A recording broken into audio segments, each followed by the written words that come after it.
On va enchaîner toujours sur des super expériences, retours d'expérience, des super témoignages. Nous allons accueillir Patrick Lermite sur scène, qui est directeur adjoint à la PHP, chargé des investissements, du patrimoine, du numérique, etc. Alors, pour ceux qui connaissent, parce que je suis sûr que vous aimez tous ce sport mondialement connu qu'est le football, Patrick Lermite, c'est le vrai Patrick Lermite. Années 90, arbitre international, c'est lui. Parce que les gens ne le savent pas et ils ne le disent pas. Donc on a la chance d'avoir parmi nos équipes de direction et à la PHP un arbitre international qui a bercé nos années 90 au niveau international pour ceux qui regardaient le football à cette époque. Et grâce à Patrick, nous avons la chance d'avoir dans quelques secondes le témoignage de Stéphanie Frappart. Je me tais parce que peut-être que tout le monde ne connaît pas dans l'amphithéâtre et je te laisse continuer. Je te remercie en tout cas, je remercie Madame Frappart pour sa présence en visio. Tu peux rester avec nous pour la questionner parce que je sais que tu aimes bien le football. Donc je ne sais pas si on a Stéphanie. Juste d'abord pour l'excuser parce qu'il était prévu que Stéphanie soit avec nous aujourd'hui. Sauf que Stéphanie a été rattrapée par la patrouille lundi. L'UEFA l'a appelée pour assister Clément Turpin sur Atalanta de Bergame contre Arsenal ce soir, parce qu'un arbitre a fait défaillance suite à des petits soucis. Donc Stéphanie est partie en Italie et donc normalement on devrait être connecté en visio pour pouvoir rentrer avec elle. Ben voilà, je l'aperçois. Bonjour Stéphanie. Bonjour à tous. Voilà. Ce que je propose peut-être pour présenter Stéphanie, parce que Stéphanie a un parcours exemplaire d'arbitre international, c'est la première de tout. Première femme à avoir arbitré des hommes, première femme à avoir arbitré la Coupe du Monde, première femme à avoir fait les Jeux Olympiques, première femme à avoir fait la finale. Donc peut-être on peut envoyer le film de présentation, si c'est possible, au niveau de la régie.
Voilà.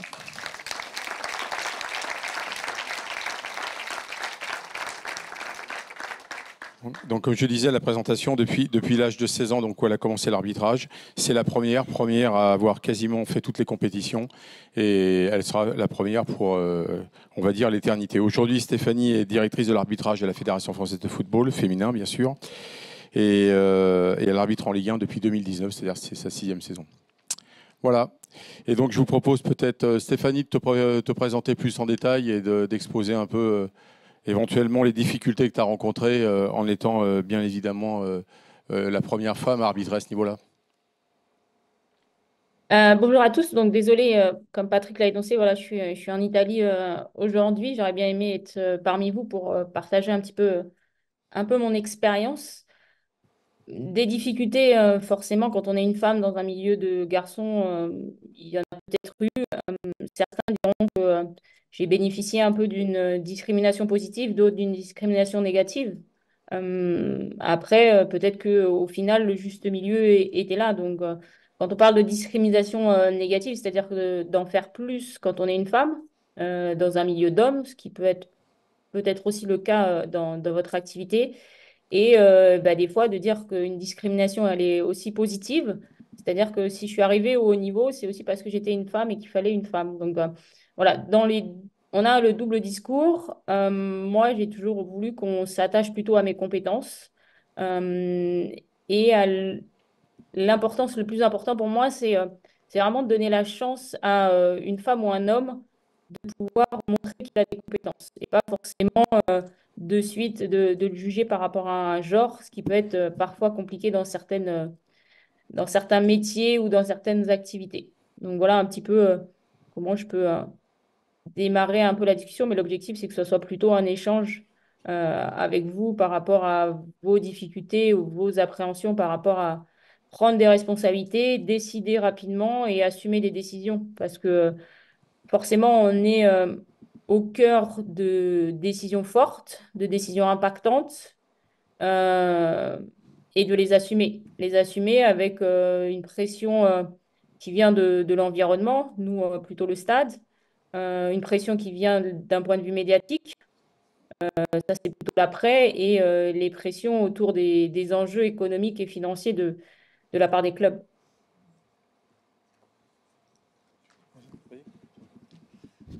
Bonjour Madame Frappard, hein, Jérôme Gomine, le président du SMPS. J'en profite encore pour vous féliciter pour votre carrière et j'espère que vous avez entendu les applaudissements qui étaient nourris dans la salle au moment où on a passé votre vidéo.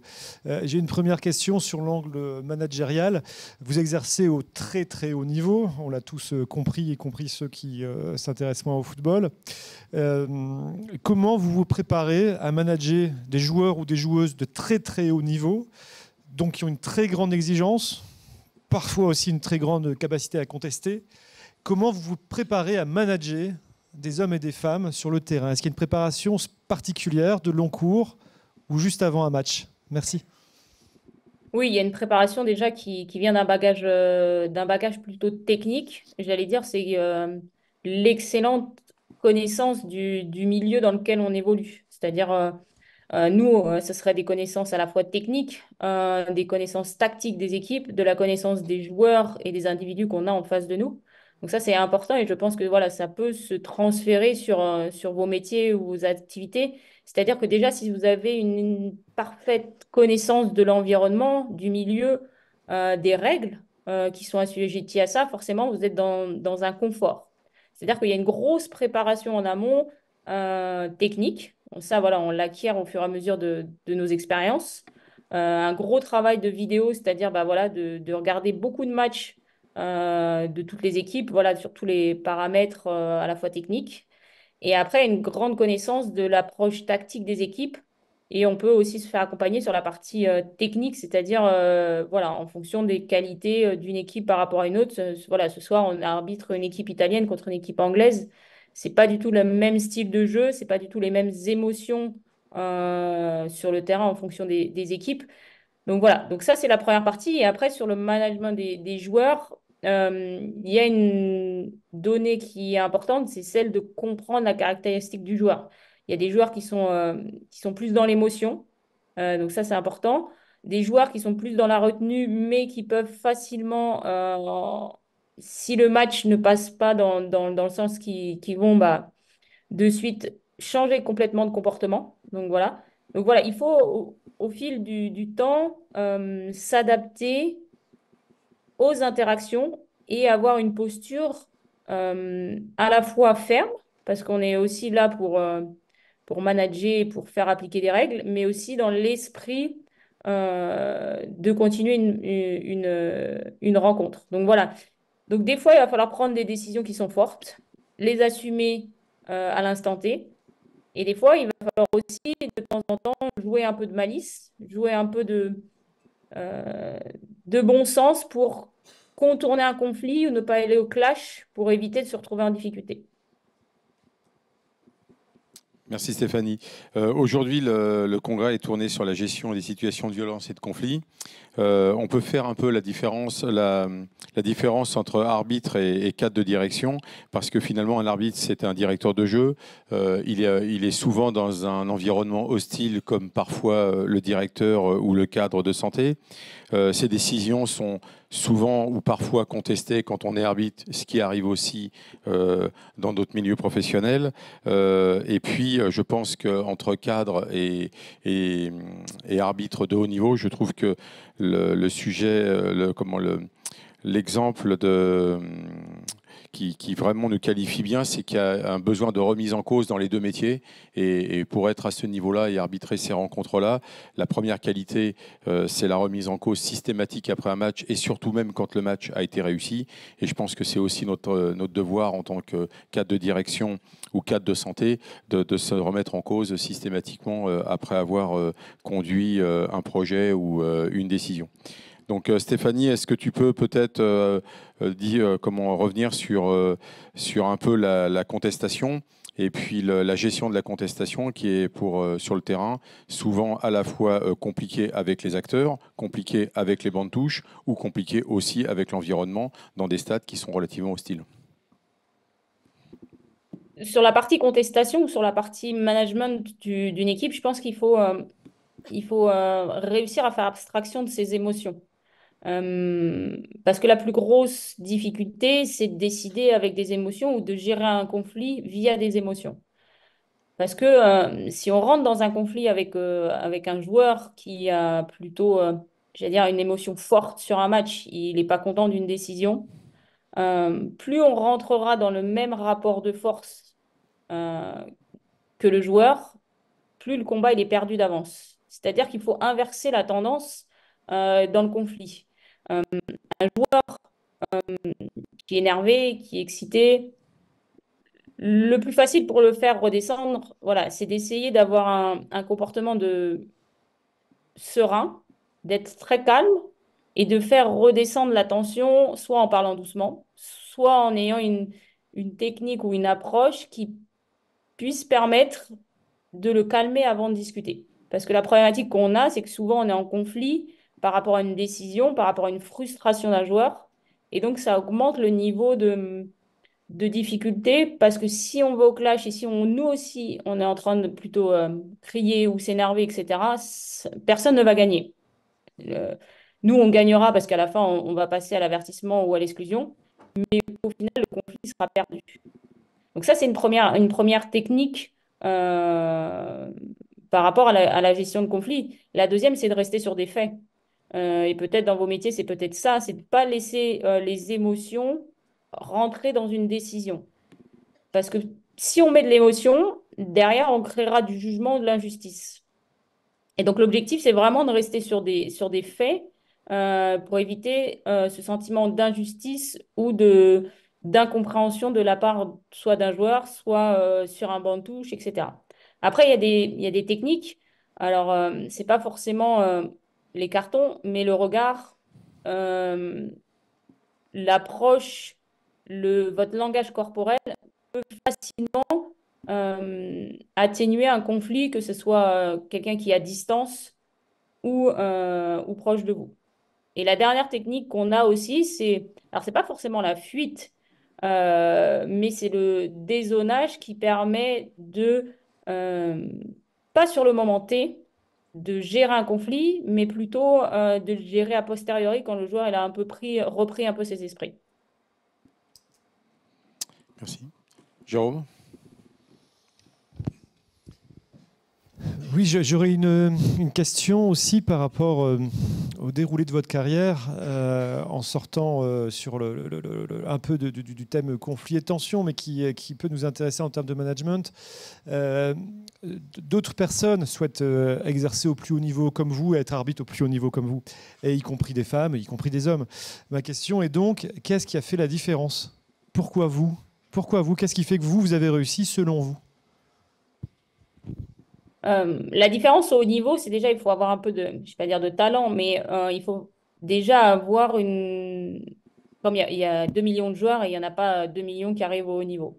Donc déjà, il faut avoir peut-être une aisance un peu technique, un peu tactique, une connaissance du foot, mais je pense que la différence, c'est le travail. La différence, c'est ça, en fait, c'est se donner les moyens d'arriver au haut niveau. Alors, on parlera souvent de sacrifice, j'allais dire. J'aime pas trop ce terme. Pour moi, c'est plus des choix personnels qui, à un moment d'une carrière ou d'une vie, quand on est adolescent et qu'on arrive dans l'arbitrage, bah, et forcément, à 18 ans, c'est mieux d'aller sortir avec les copains que d'aller s'entraîner le matin ou, voilà, ou de s'investir sur la partie athlétique. La différence, je pense que c'est vraiment le travail et la volonté d'acquérir des connaissances par le travail et pas d'attendre qu'on me donne, entre guillemets, les clés et les outils. Donc pour moi, c'est le point important et c'est ce qu'on n'arrive pas à voir pour certaines dans les générations qui arrivent. C'est ce goût de l'effort, en fait. C'est se dire que si moi, je travaille pas, dans tous les cas, je n'aurai pas de résultat. C'est sûr.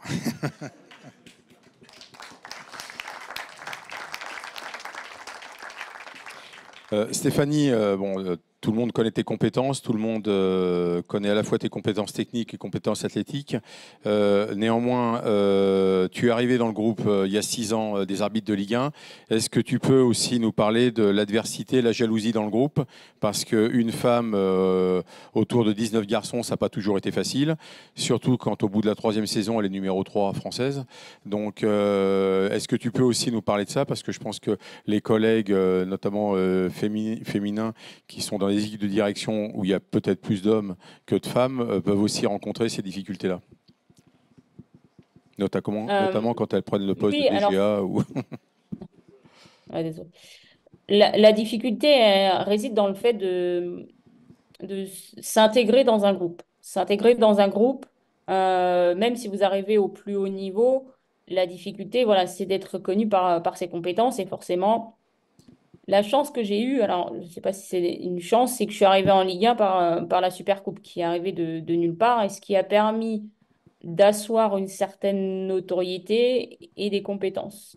Parce que tant que vous restez sur la partie compétition féminine, vous prenez la place à personne, euh, j'allais dire, c'est plutôt normal d'arriver au haut niveau si vous mettez les moyens en place pour y arriver. C'est-à-dire que moi, je suis arrivée en 2019 avec la finale de la Coupe du Monde des filles, mais ça reste des filles. Et dans la perception d'un garçon, le football féminin, c'est du football féminin, c'est pas la même chose que les garçons. Donc, quand moi, j'ai fait les premiers tests physiques à l'UEFA, où d'un seul coup, ils m'ont nommé pour le match de la Supercoupe, forcément, ça avait un impact important, un impact médiatique, mais un impact aussi sur le groupe de garçons à l'UEFA. Elle a fait aucun match et elle arrive à la finale de la Supercoupe. Donc, il y avait beaucoup de regards, d'appréhension et de jalousie, forcément, parce que d'autres auraient pu faire ce match, des Français ou des étrangers, et on le donne à une fille qui n'a jamais rien fait sur le plan international, sur les compétitions masculines.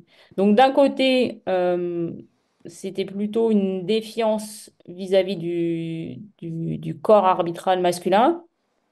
Et de l'autre côté, vis-à-vis du corps un peu plutôt, j'allais dire, féministe, c'était, voilà, enfin, on lui donne sa chance, mais avec le poids sur les épaules de si ça se réussit pas, ça réussit pas pas que pour moi, ma carrière, mais pour la carrière de plein de jeunes filles qui pourraient ou souhaiteraient prendre le pas de l'arbitrage. Donc il y a eu ces deux volets-là sur la partie Supercoupe. Après, quand je suis arrivée en Ligue 1 avec cette finale de Supercoupe qui était réussie, au départ, c'était beaucoup plus facile. Facile parce que du coup, d'un seul coup, j'étais pas promue, et c'est-à-dire une arbitre lambda de Ligue 1 qui vient d'arriver et qui doit faire ses preuves, entre guillemets, dans le championnat, mais plutôt quelqu'un qui était déjà reconnu sur la scène internationale, sur les compétitions garçons, alors que j'avais qu'un seul match. Donc, dans un premier temps, même les clubs, les équipes ou les journalistes, voilà, c'était plutôt de la bienveillance parce que ce match m'avait permis de rentrer dans le groupe. Après, au bout d'un an ou 2 ans, c'était plus compliqué. Bah, plus compliqué. J'étais revenue à l'arbitre masculine ou féminine qui est sur un stade de Ligue 1 et donc pour lequel voilà, on juge plus facilement et on critique plus facilement qu'avant. Dans le groupe de Ligue 1, des arbitres, on est 20 au haut niveau.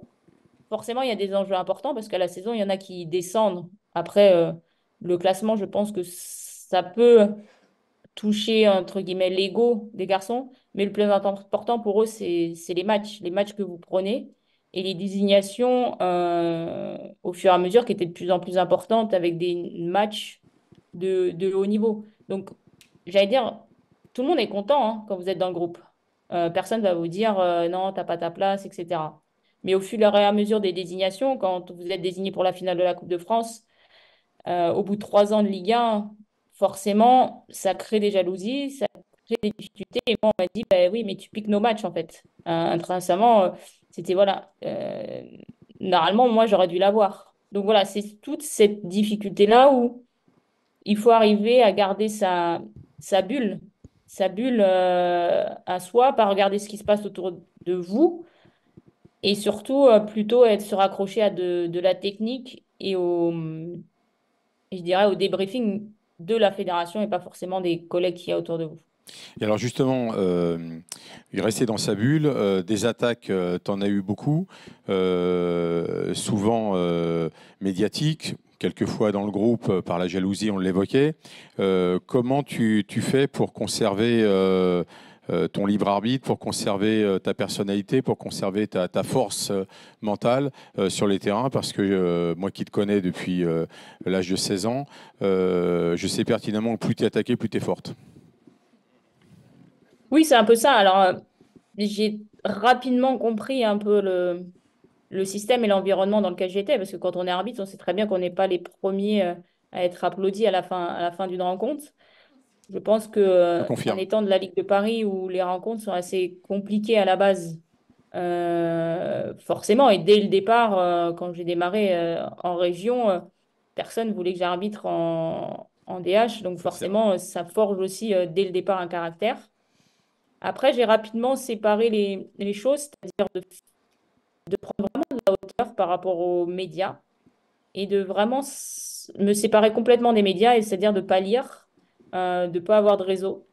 Parce que les réseaux, c'est facile, tout le monde se lâche. Et derrière, forcément, si vous le prenez au premier degré, bah, c'est vous qui êtes impacté mentalement.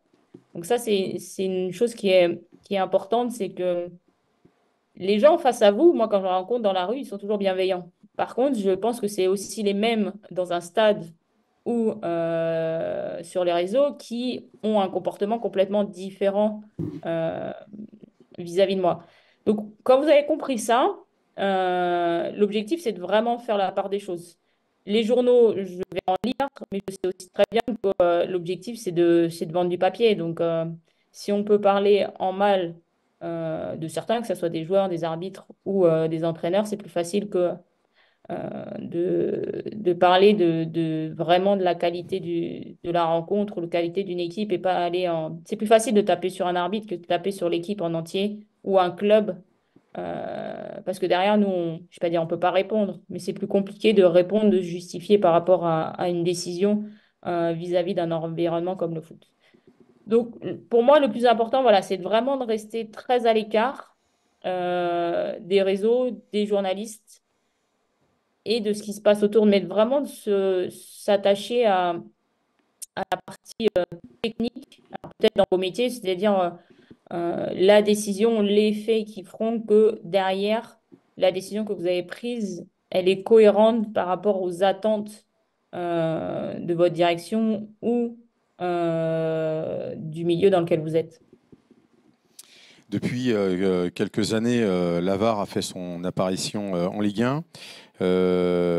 Comment tu vis finalement cette épée Damoclès en permanence sur chaque décision, car toutes les décisions sont scrutées par la vidéo, par les collègues qui sont au centre de visionnage et qui contrôlent toutes les actions.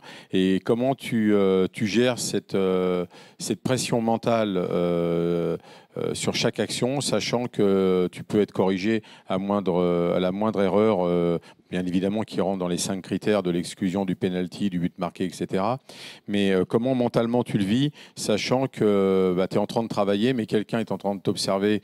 Enfin, c'est deux arbitres, pour les gens qui ne connaissent pas, il y a deux arbitres qui sont derrière les écrans, qui sont en train de regarder toutes les actions et qui peuvent t'appeler à tout moment pour que tu y ailles visionner et corriger ta décision. Ce qui n'est pas forcément facile pour se remettre dans le match immédiatement. Bah alors, il y a un avantage avec la VAR, c'est que les décisions importantes ou les décisions impactantes sur le score d'une rencontre, elles sont normalement corrigées. Donc ça, c'est une chose qui est bien, et c'est dans ce sens-là qu'il faut prendre la VAR. C'est pas la VAR dans le sens de c'est une sanction, parce que forcément, quand on fait une erreur, on est impacté sur notre notation, sur notre classement. Donc forcément, ça a un impact intrinsèque dans la partie mentale, mais ça permet aussi peut-être d'avoir une concentration encore un peu plus importante, c'est-à-dire d'essayer d'être meilleur que la technologie en fait, d'être meilleur d'un point de vue technique, c'est-à-dire voilà, essayer de donner le meilleur de nous-mêmes. Et après, ça nous forge aussi une autre compétence, la compétence de rapidement être en capacité de se déjuger. Et je suis pas sûre que dans la vie normale, il y ait beaucoup de gens qui se déjugent, même en ayant les faits devant eux. Donc voilà, c'est une capacité qu'on a quand on est arbitre de haut niveau, c'est-à-dire qu'avec des faits, avec des images, et ben derrière, on est en capacité de dire oui, je me suis trompé, je rechange ma décision. Alors que peut-être dans la vie normale, même avec des faits, même avec des images à la preuve, et ben, il y en a, ils ne changeraient pas de décision. Donc, on a une capacité de haut niveau. Et après, le plus compliqué, c'est de continuer le match sans trop réfléchir à la décision qu'on a prise, qui n'était pas forcément la bonne si on est devant l'écran. Et pour ça, le plus facile, j'allais dire, pour évacuer cette pression de l'erreur, c'est plutôt de se reconcentrer sur rapidement pourquoi je n'ai pas vu, pourquoi je l'ai pas pris, j'ai pas prise la bonne décision et rapidement passer à autre chose. C'est la situation d'après. Après, on a une autre pression qui est la pression de la VAR, mais pas forcément dans des situations, j'allais dire, qui nous aident. Parce que des fois, le VAR n'a pas la même appréciation technique que nous. Et en fait, l'objectif, c'est pas de faire une double erreur. C'est-à-dire, j'en ai fait une sur le terrain qui est identifiée par le VAR. Mais moi, quand j'arrive à l'écran, c'est pas du tout la décision qui est attendue. C'est-à-dire que je suis j'allais dire, en conflit technique avec mon VAR et je dois être en capacité aussi de prendre la bonne décision technique et pas forcément d'aller dans le sens du VAR. Donc, on a une pression à la fois sur le terrain par rapport aux joueurs, on a la pression médiatique et on a la pression du VAR, soit pour changer une décision, soit des fois dans une situation où le VAR peut nous induire en erreur sur une décision. C'est une bonne passerelle pour décider sous la pression. Tu arbitres dans les plus grands stades. Ce soir, c'est également un grand stade. Tu as arbitré à Wembley. Tu as arbitré dans tous ces grands stades de 80 à 100 000 places. Comment tu décides sous la pression avec des environnements totalement hostiles et surtout des décisions majeures? Parce que peut-être à la différence d'un cadre de direction ou d'un cadre de santé, quand on prend une décision, on a quand même quelques minutes, voire peut-être même quelques heures si on y réfléchit depuis quelques jours lors d'une réunion qu'on prépare. Mais toi, quand tu es sur le terrain, tu vas prendre la décision d'un penalty ou d'un coup franc limite de surface de réparation qui impacte potentiellement sur le résultat de la rencontre en quelques secondes. Donc comment cette pression, comment tu arrives à te protéger de cette pression et notamment de ces environnements de stade qui sont extrêmement hostiles? Alors, la pression du stade, je pense qu'on vit 20% entre guillemets, de l'environnement du stade. C'est-à-dire qu'on se met tellement dans une bulle technique et dans une bulle de concentration énorme qu'on vit 20% de l'ambiance d'un stade. C'est pas qu'on l'occulte complètement, parce que voilà, on a fait aussi des matchs à huis clos où on s'était dit pendant le Covid, c'était bien, c'était génial. Mais au final, le foot, c'est avec des gens dans le stade, c'est de la pression qui se passe autour. Mais en tout cas, moi, je l'ai vu sur la finale de la Coupe de France. Quand on regarde le match après avec les émotions des gens et l'ambiance, on vit 20% de l'ensemble de l'ambiance parce qu'on s'est mis dans une bulle de concentration. Donc l'objectif, c'est de vivre l'ambiance jusqu'au coup d'envoi. C'est-à-dire que jusqu'à la partie, je rentre dans le stade, je m'aligne, voilà, je fais tout le process ou toute la line-up.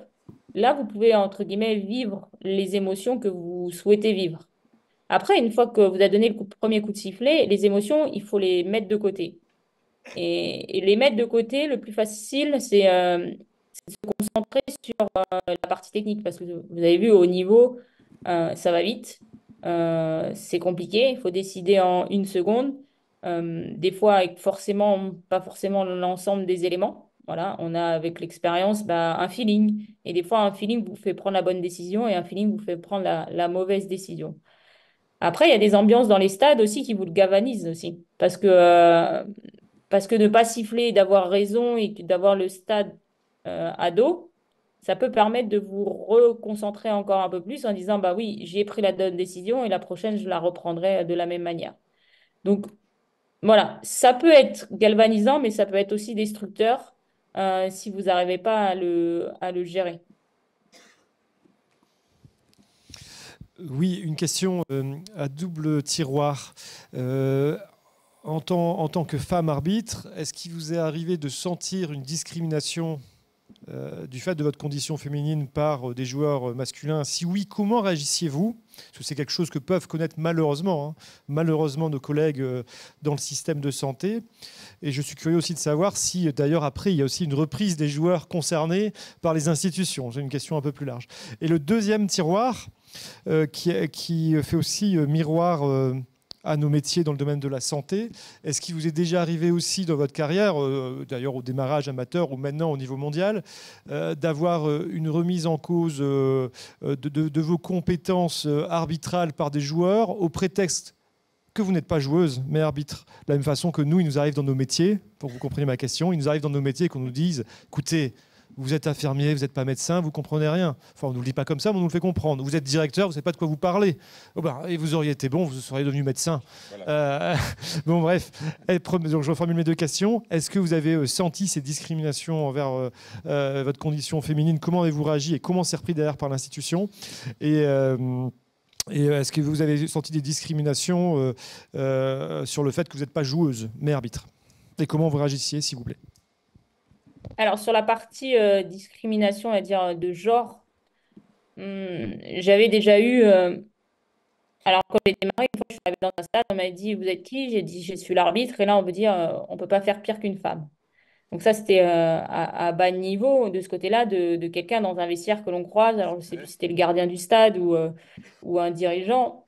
Voilà, bah, j'allais dire, la réponse était plutôt toute faite. Je dis, bah, on verra ça à la fin du match et puis vous jugerez par rapport aux décisions qui seront prises. Donc, ça, c'était une première, j'allais dire, discrimination. Les autres fois, les discriminations que ça vient de plus en plus maintenant avec la religion, c'est-à-dire je ne serre pas la main à une femme. Voilà, j'ai plutôt des distances qui sont avec eux. Donc j'ai déjà eu sur une line-up et ça revient de plus en plus. C'est des joueurs qui ne veulent pas vous serrer la main. Donc là, après, les instances derrière, c'est un peu compliqué de reprendre le fil parce que bah, forcément, ça touche à la religion, les discriminations, à la fois qui peuvent se lier à l'homophobie et des choses comme ça.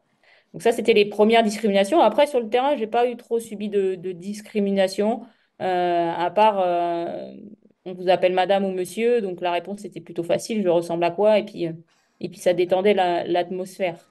Ces discriminations-là, quand on est une femme au milieu d'un groupe d'hommes, et peut-être que dans vos services, dans vos activités, c'est peut-être aussi le cas, ça évite des conflits euh, bien plus importants qui peuvent hausser le ton. C'est-à-dire qu'on crie moins sur une femme que sur un homme, sur des décisions égales, c'est-à-dire on vient moins avec de la véhémence et de l'hostilité. On viendra contester, parce que voilà, ça fait partie du jeu, mais avec plus de retenue. Donc ça, je ne sais pas si vous le voyez, mais en tout cas, voilà, si à compétence égale, on met un garçon ou une fille, la contestation, elle sera là, mais par contre, la retenue par les mots, par les gestes, elle est plus visible vis-à-vis de moi. Et, Après, sur la partie... Vas-y. joueuses. Euh, non, on n'a pas trop cette difficulté-là. C'est plus de dire peut-être que nous, on comprend mieux le jeu que vous, mais on rencontre beaucoup les clubs et les joueuses maintenant ou les joueurs. Et en fait, on essaye de discuter sur l'approche. Eux ne connaissent pas les règles. Donc nous, on est experts dans les règles et eux sont experts dans le jeu. Et il faut qu'on arrive à, et on essaye de le faire, à rapprocher en fait les corps. C'est-à-dire qu'on ne peut pas être expert tactique, ça c'est clair. Et eux, ils ne seront pas experts des lois du jeu. Mais par contre, si on arrive à se rencontrer, à discuter à la fois de tactique et à la fois de lois du jeu, on arrivera mieux à se comprendre. Stéphanie est discrète et c'est vrai qu'elle n'aborde pas tous les sujets. Sur la discrimination, je me rappelle un entraîneur sur un match de Ligue 2 qui l'avait détruit à la conférence de presse en étant extrêmement intelligent et en disant elle aurait mieux été meilleure à la cuisine ou à la vaisselle. Il s'était fait démolir médiatiquement derrière. Et donc ça a très vite, c'est vrai que ça a très vite coupé. Bon, il a été bien évidemment suspendu par les instances, mais ça avait été très vite parce que l'opinion publique et le système médiatique s'était retourné contre l'entraîneur. Et aujourd'hui, cet entraîneur-là n'est plus entraîneur dans le secteur professionnel. Donc je pense que ça a aussi donné des signes. Mais ce que disait Stéphanie, notamment sur la religion, c'est un gros problème que nous rencontrons. Et dernièrement, Stéphanie, sur un match de Ligue 1, il y a un joueur qui a refusé lors du protocole de lui serrer la main, qui a été également suspendu. Bon, je dirais le club par discrétion du club, mais est sanctionné par son club. Voilà, peut-être passer aux questions dans la salle, peut-être, si vous le souhaitez. Alors là, il va falloir qu'on passe un micro.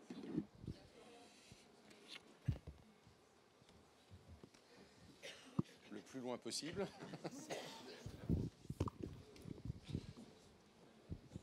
Bonjour, Florent Puriero, EDH2, bientôt en poste au CH de Compiègne.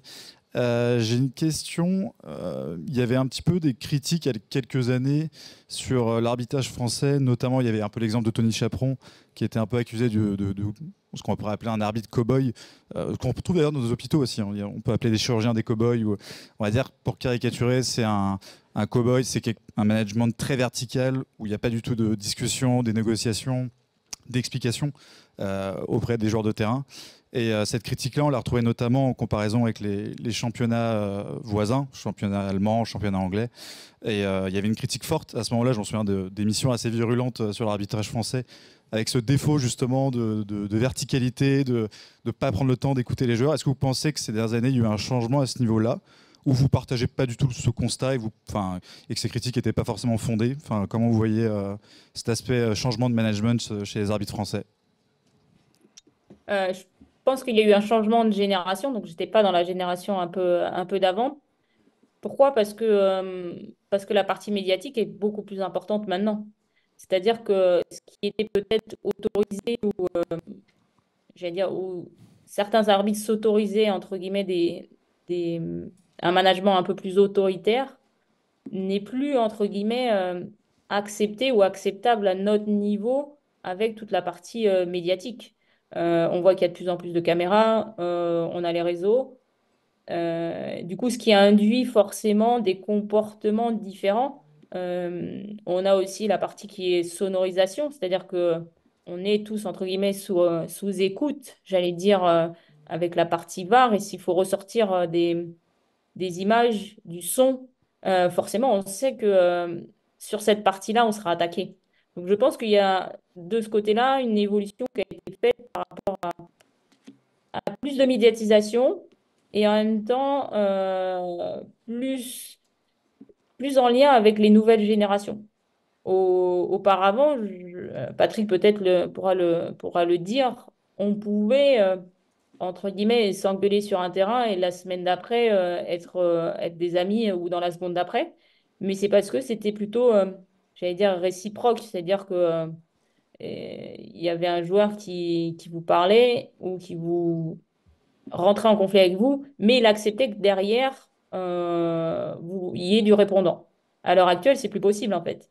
C'est plus possible parce qu'on est sur une nouvelle génération et aussi une nouvelle génération d'arbitres. Ouais, comme dit Stéphanie, c'est vrai que ça a beaucoup changé.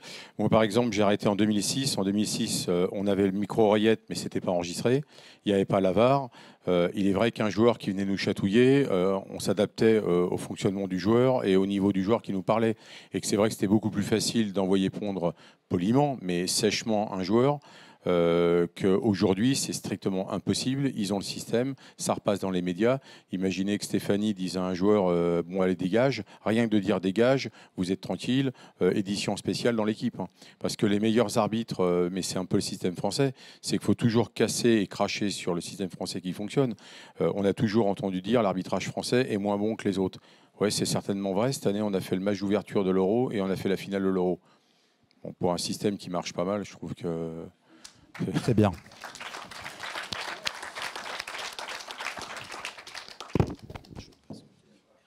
Autre question? Ah, là-bas. Si on peut passer le micro.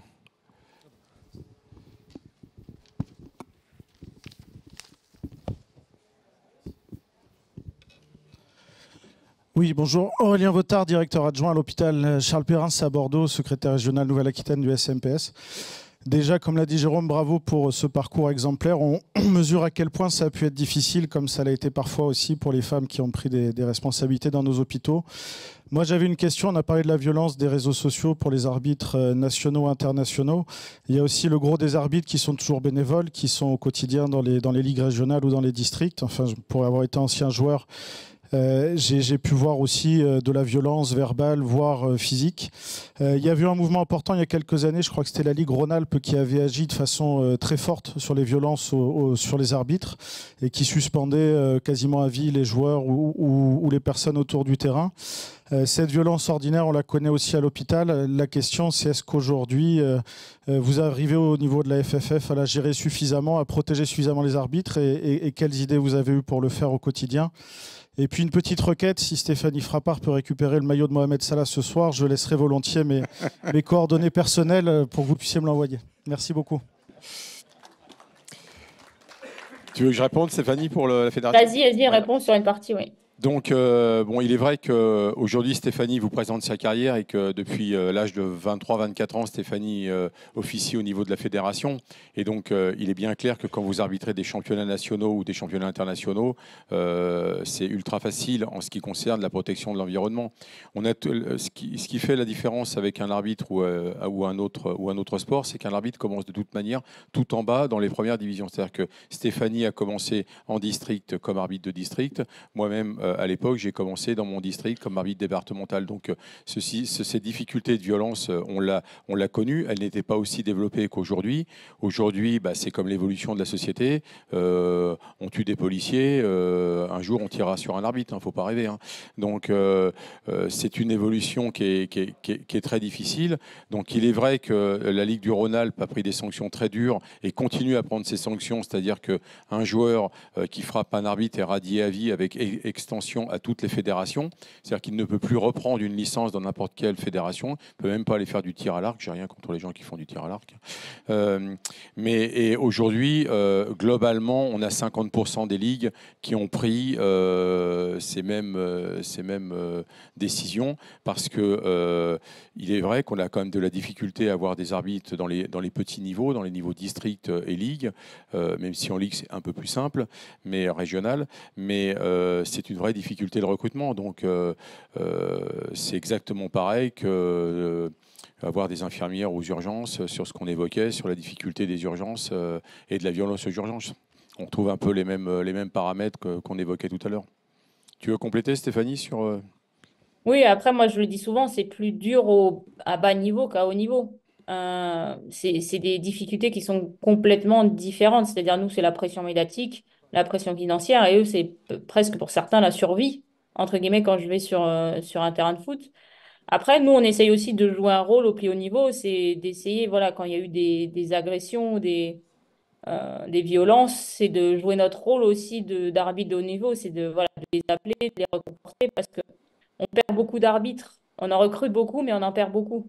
Euh, à cause de ces violences. Alors peut-être que vous aussi, dans vos conflits, c'est peut-être d'être, je vais pas dire tutoré, accompagné quand il y a eu des conflits pour dépasser, parce que mentalement, Nous, c'est souvent des jeunes garçons ou des jeunes filles qui se font agresser. C'est pas des arbitres plutôt âgés ou expérimentés.